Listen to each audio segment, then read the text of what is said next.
Hey guys, today is a 3-in-1 review, one television show and two movies, so let's get into it.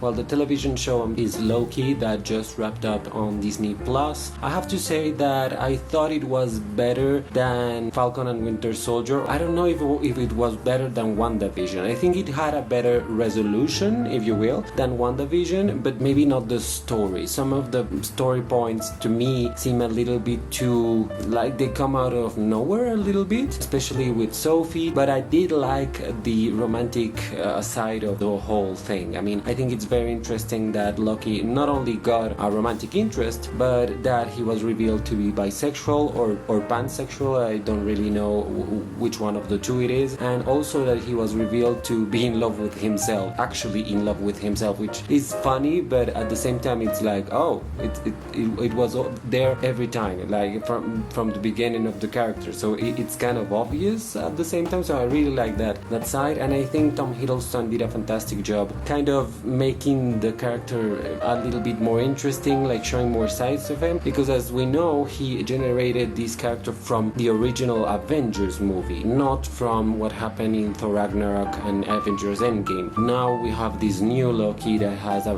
different perspective on things, but not different enough. I mean, he's still kind of an anti-hero. It's very an interesting thing. I think that some of the plot lines again came a little bit out of nowhere, and they actually ended up being nothing. There was no real resolution for some of the characters, and I do think this series was the one that required more outside knowledge, if you will, about the comics and stuff in order to understand. I mean, if you see the last episode, no spoilers, but if you see the last episode of Loki, you have to know a little bit about the comics to understand why that character that appears there is there and what happens to him, and you have to have some homework done in order to understand the whole thing. That's the only thing that I think it's not as good with Loki, but in general I like the performances, I like the visual effects, the score, I like the cinematography, the directing, everything was really on point in those levels. So I think that the story still has to be a little more elevated, but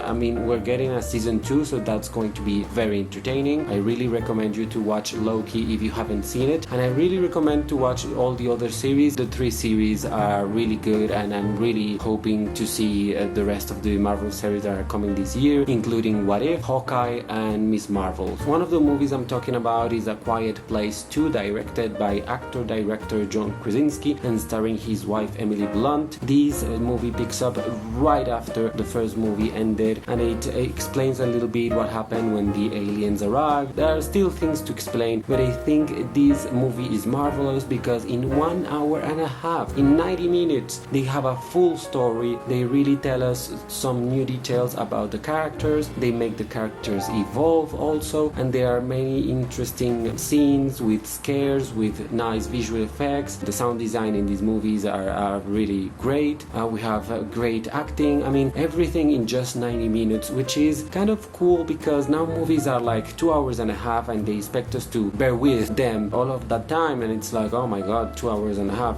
Sometimes it's too long, and you're just hoping to see one of those movies from back in the day that were just 90 minutes, and they did kind of a good job with those 90 minutes, and this is one of those movies. John Krasinski has proven to be a fantastic director, and I hope, like Ben Affleck, that he keeps on directing. I don't know about John Krasinski acting. I mean, he was fine in the first movie. He has been fine in other projects. I think I prefer him directing than acting. Emily Blunt is fantastic here. Millicent Simmons, I think it's the girl's name. She's great. I mean, in the first movie she was amazing, and here she's really good. Cillian Murphy is also very good, and Noah Jupe, I really adored what he did. I mean, he's just a fantastic actor. I think he's going to become something huge. I think this movie is very entertaining. It really talks about the human experience in a very non-human setting, let's say, and that I think is the strongest point of A Quiet Place 2. Not only the sound and no sound thing, but that it really talks about people people, about humanity. That's fantastic. So I really advise you to watch A Quiet Place 2. It's available right now on Paramount Plus, so go and watch it.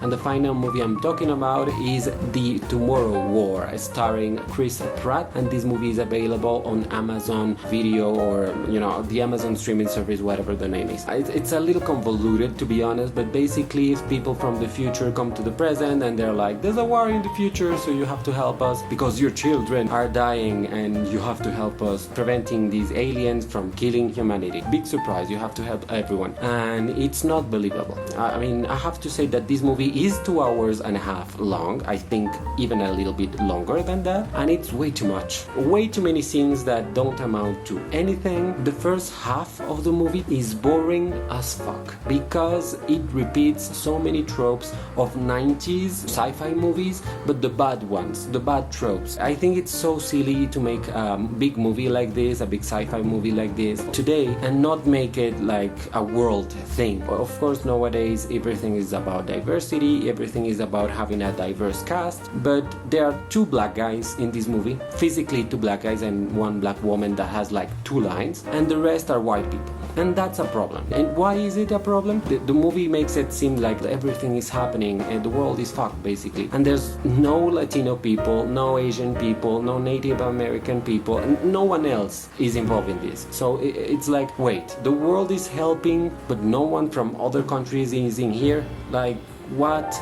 I mean, it doesn't make any sense. The visual effects, very flawed. If you have seen Cloverfield, the monsters are basically that, but with more tentacles and crap. They're not really that creative. I have seen those in animated things in TV when I was little, from the 90s. There's a plot point where, spoilers, fuck it, but he meets his daughter in the future, and it's supposed to be very heart-wrenching, and it is, kind of. I mean, that's the most interesting aspect of the movie, that he has this relationship with his daughter, but it would have worked a little bit more if they had presented the young daughter as an interesting character. But she isn't. She's just an annoying little girl. I mean, there are very good child actors and there are very good screenwriters, and this movie has none of that. So you're like, oh, whatever, kid. Did such a poor job with everything that the people say that you don't really care. Yes, it's kind of sad. Oh, he's watching his daughter. She's all grown up and she's very affected by her past, and that's very nice and all, but it lacks content. I didn't like this movie at all. I think it's one of those sci-fi movies that pretends to be a big thing, but it isn't. It's kind of more annoying than anything else. They could have simplified the whole thing. This movie could have been really big, a really big win for Amazon. I don't think it was. And Chris Pratt, he doesn't work. I mean, he tries to be funny and he tries to be the huge guy with the muscles that has a big heart and everything. It just doesn't work. Chris Pratt doesn't work for me in any of his movies. Maybe in Jurassic World, maybe. So these are the 3 movies and 1 TV show that I saw and that I wanted to talk about. So please comment down below whatever you think about each one of these, if you agree, if you disagree, whatever it is. And please subscribe to my channel, of course. Again, comment below whatever you want, and like this video, and of course subscribe to my channel. Thank you so much. Goodbye.